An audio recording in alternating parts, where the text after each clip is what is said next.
everyone, welcome back to my YouTube channel. So for today's video, as you can see in the title, I'm gonna be doing a thrift flip. I'm sorry if this video or if this intro is kind of informal because first, I forgot to film one.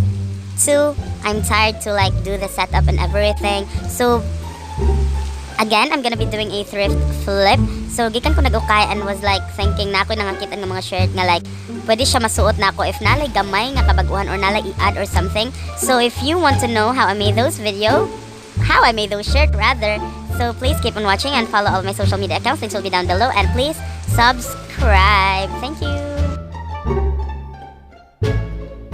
So I got this two t-shirts. So first is this animal print shirt. So na siya print nga Jeczayde kaayo, which is a girl, like something pink na background. So I'm gonna cut it as you can see, and then ipilit na ko siya or isew. Itahin na ko siya sa plain one nga shirt nga cream, which make it a minimalist type. So para steady lang siya, gamitan na to siya og mga pins, you can use safety pins or whatever. You can also like use fabric glue kay para dali lang gid siya pagkapilit. So I have here a sewing machine nga like antique na kaayo, daan na kay ni siya no. So like kay mama pa ni sa una. So basically I'm just like ginatahi ra gid nako siya using the machine. You can actually change the thread into pink, but I'm lazy as fuck, so like gi-block lang nako siya, wala na ko'y paki.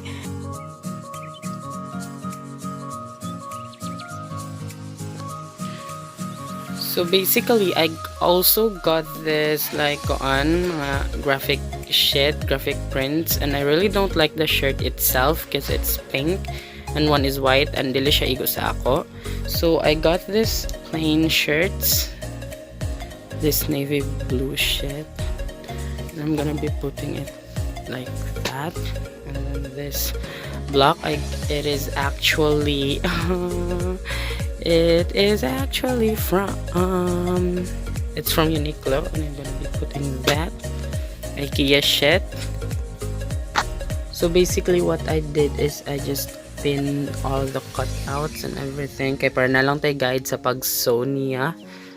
So I'm just doing a straight stitch right here para lang ma-attach niya nga kuan. Kick it though or whatever. And then that's it. That's basic.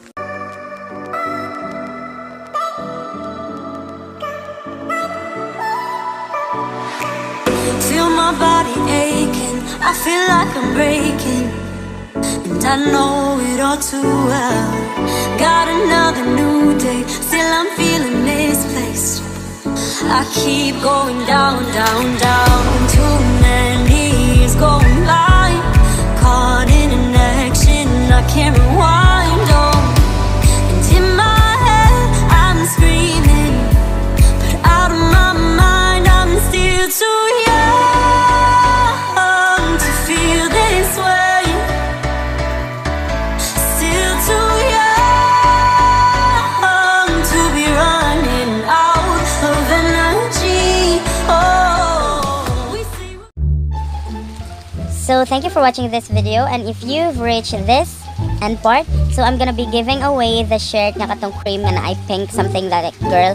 Kay basically dili gid siya igo sa ako no, so ihatag nako siya sa inyo. Please comment down below if you want to avail this giveaway. So I think that's it. Thank you for watching this video, and don't forget follow all my social media accounts. Links will be down below, so go check it out. And don't forget to subscribe to my channel and click the notification bell nga tapat sa subscribe button para ma-update ka every time I upload a video. Thank you for watching this video, and don't forget, accept everything and be contented. Stay whimsical. Bye-bye.